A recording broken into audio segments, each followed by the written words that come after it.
Hello, everyone. We were having some technical issues with the live in the Facebook group, so I am just going to record a video, upload it to YouTube, and then post it in the group for day one of this workshop. Leadership and coaching especially are all about taking bold, messy, imperfect action and moving forward, following through even when it's uncomfortable. I, for one, I'm always learning a lot about that in my journey as a coach and as a leader of a team and as a budding mentor of other women who are stepping into their power as coaches. And I really wanted to run this particular workshop because at 30 years old, I just turned 30 in September, the long list of jobs. I've been in a lot of different career fields. I'm very smart, I'm educated, I'm capable, but there's been all of these different jobs that I've held that have either been, draining to me, unfulfilling to me, or just like, I'm unhappy in the position, and then that comes off to the employer and they're like, you know what, you're not a good fit for this company, like, please move on. And it's been really difficult for me, in particular with mainstream work coming out of college with a degree, to find work that all met my needs as far as like the content's interesting. I feel like I'm making an impact, so there's like the work piece, the finance piece of how much money I get paid and how long I need to work somewhere to warrant a salary that I associate with a wealthy life, and a life that meets my needs and desires, and a life that I'm excited to live and to work for. So the finance piece, and then the lifestyle piece, like what is the actual schedule of that job like, and what are the actual demands of that job? And if you are an ICU nurse, your lifestyle is going to be very different than if you are a health coach running your own business, working from home.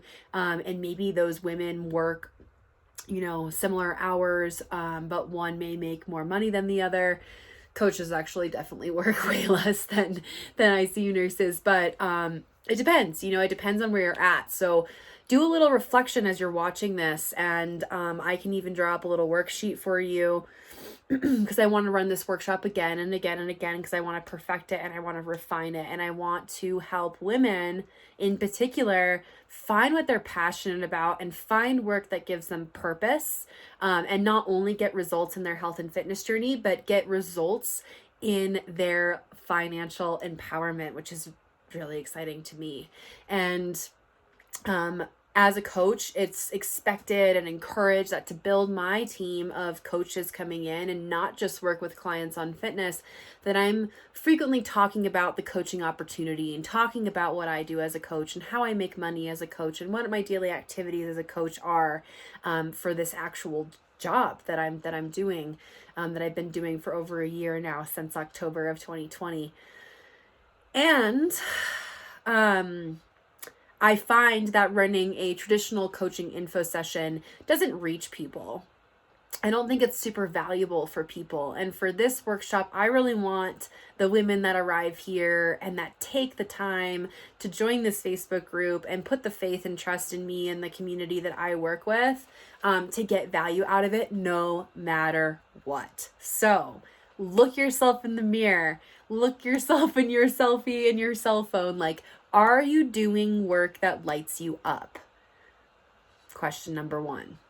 I'm going to write it down too. Are you doing work that lights you up? Have you been told that it's not possible to do work that lights you up that also will make you money? I certainly was told that, and that determined a lot of my ins and outs of different career fields for a long time, until I've landed in coaching, which totally disproves that theory. Like, this is work that lights me up that also has an incredible income potential based on what I'm willing to do to build my business and to really show up for this personal development.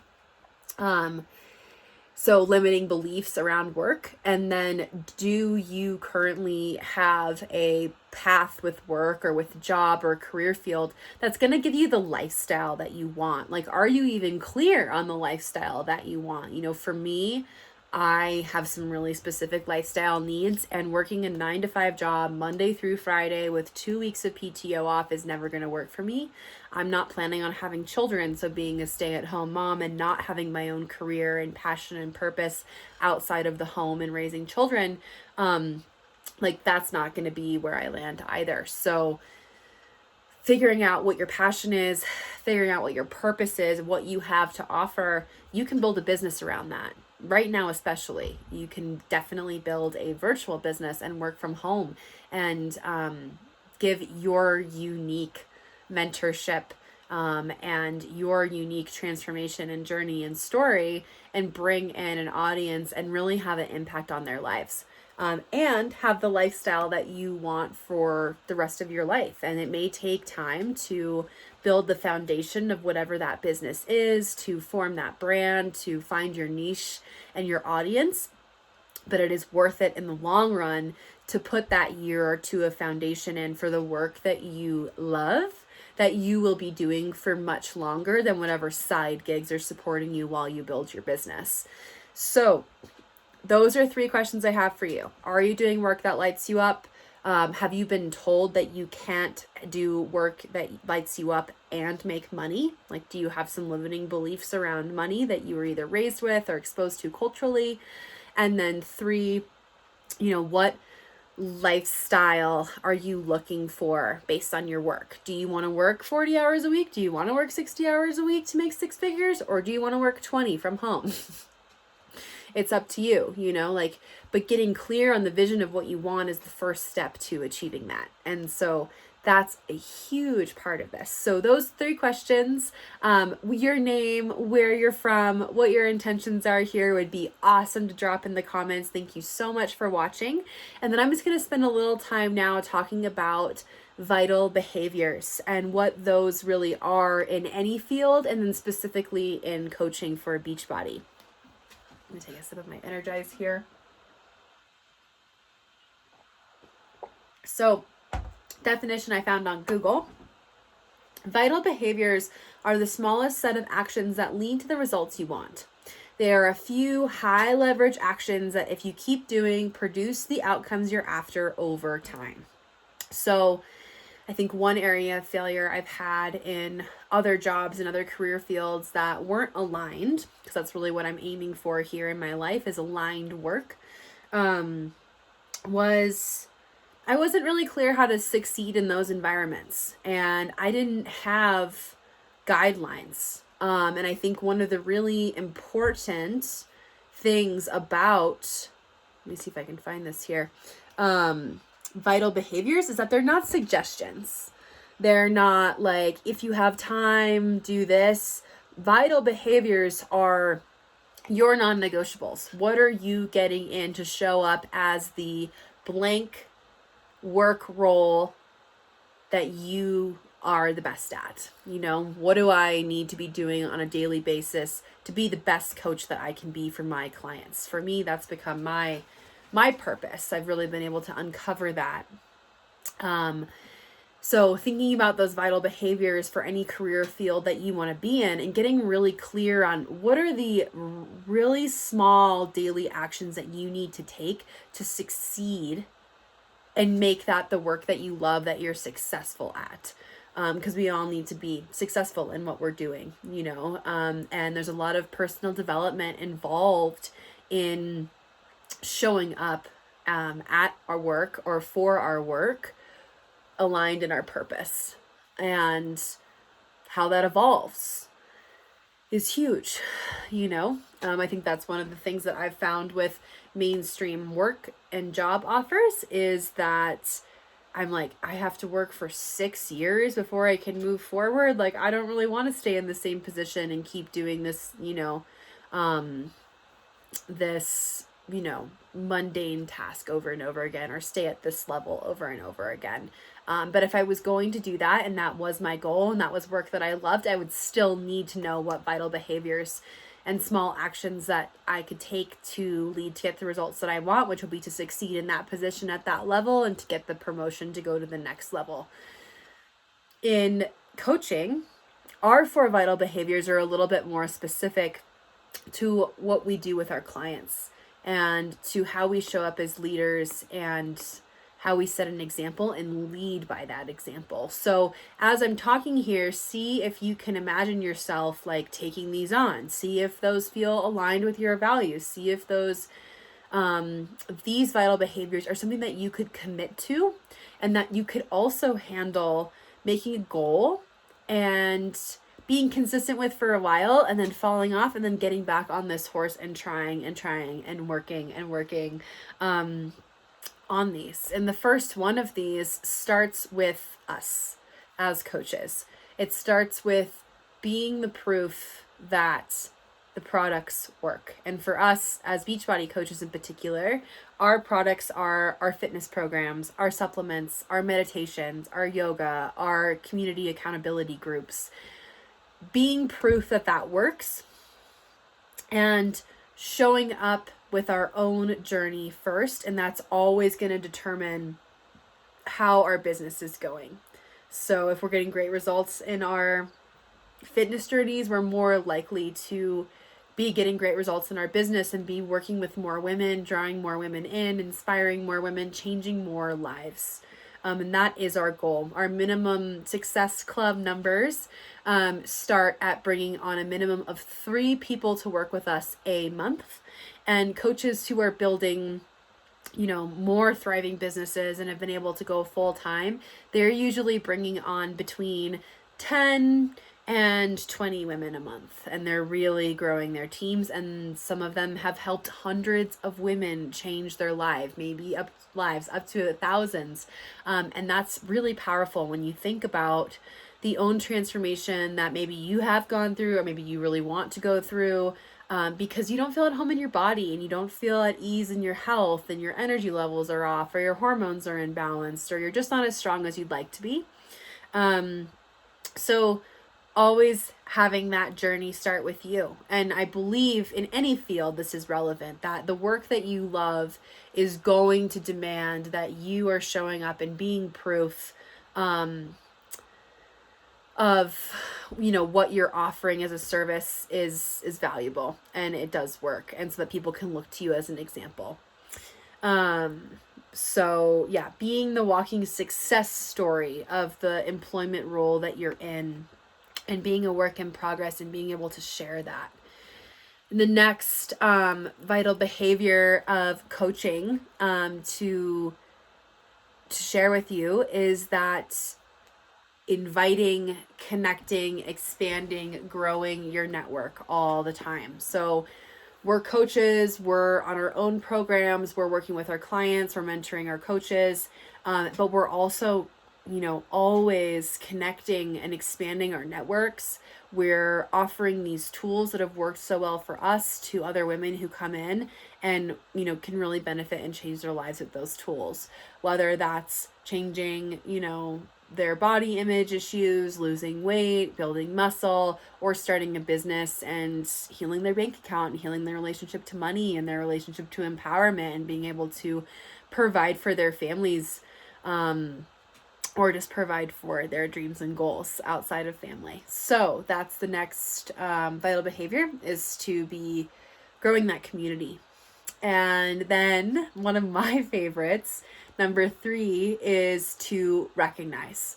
So if you come to this workshop and you're crushing the check-ins and you're loving this every day that it happens, and you're ready to take the next steps, one thing that you will do as soon as you start to bring on clients is you'll be proof that the products work. You'll expand your network and invite people to come in and work out with you, and to use the products and to get the same transformation that you have, and to support them with their goals and hear from them and make a genuine connection. I mean, this is a business that is built one conversation, one person, one connection at a time. And that makes it so much more incredible, because now when I look at my team, I've got 15, 16 women who I'm regularly interacting with, and those are all genuine, authentic connections. And that's really important to me, and that's a huge part of why I love this work so much. But you're going to be recognizing people. You're going to be the one who's celebrating them. You're going to be the one who is showing up and going to be in their corner for all of their ups and downs, and you get to hold them high. You get to share their achievements with teammates and fellow coaches. Let them know that their work's not going unnoticed, and you get to be that positive reinforcement and accountability to help them build positive momentum. That's what we are really looking for with this consistency and this daily action, is helping women and helping ourselves in this community build momentum. And whether that's in monthly incentives, prizes, challenges, leaders of the week, there's a lot of different ways to do that. And if you come on to coach with me, I can mentor you and let you bring your clients into my group to start. And then when you're ready, you can host your own group. And I'll have a mentorship coming up early next year, which is the first time I've announced that. So new info that will teach you how to run your own challenge groups the way that I do, teach you how to brand, teach you how to niche down to figure out who your audience is and who these people are that you're going to be recognizing and shouting out. But regardless, that is the third vital behavior of a coach and a leader. And the fourth and final vital behavior is personal development, because once again, just like we said with number one, this journey starts with you. To help people on their own path to wellness, you have to start with yourself, and you do the work from the inside out. This is actually a career field of work that pays to do personal development. The women who succeed in this business have done a lot of internal work and are always down to continue being a beginner, to continue learning, to continue growing. That work is never done. There is so little ego in this community of coaches and in this company that it's been amazing for me to be a part of. So personal development can look like attending your team calls, attending trainings, getting into coach mentorship groups, getting an accountability partner to hold you accountable so that you can get consistent. And then also having a personal development, we call it PD, book every month that you're reading. So we're reading personal development books, nutrition books, fitness books, learning more about what we do as coaches and constantly being those students, lifelong students of this process. To work to better ourselves every day by learning from others' successes, and making sure we fill our cup, and we knowing that we cannot lead others on a journey to becoming the best version of themselves until we work on becoming the best version of ourselves. And I would say once more, this goes for other career fields as well, and finding work that you love, and whether or not that is coaching or that's network marketing or that's some other type of leadership role, you need to be proof of what you're doing. You need to expand your network and communicate with people and create community and participate in community. You need to recognize achievement of those around you, of those on your team, if you're a manager or a leader in any field. And personal development and continuing education is an extremely important part of our work lives. And I think that's a huge piece that was missing for me when I worked in 9-to-5 jobs, was I didn't feel like that continued personal development was being offered or was clear. And that's something that was also on me as a responsibility, is I didn't have the passion and the drive to seek out, what does personal development mean if I'm working at a law firm? Like, how do I, or a nonprofit? So I hope that this is helpful. I hope this is a good start for you. This is only turning out to be about a 20-minute training, so it should be pretty easy for you to watch. If you have any feedback or questions, please let me know, and then I'll be posting another video at 8 a.m. Mountain Standard Time tomorrow for day 2, which is going to be more about what I'm actually doing as a coach that produces income. And talking a little bit about our relationship to money, and let's see, what does it say? Day in the life of a coach, how to choose a career that gives you the lifestyle you want with work that you love, and income producing activities of coaches and network marketers, so that you can understand where the income potential with this is. And then on day 3, I'll be going live or posting a video at 3 p.m. Mountain Standard Time to talk about income and team building within work that you love, which will help you understand your values, what the coaching opportunity is as far as income and team building, and leadership skills that you can apply to any field. Happy Tuesday, loves. Thank you so much for coming and attending this. Please drop your comments below, and I cannot wait to hear what you think. Talk soon. Bye.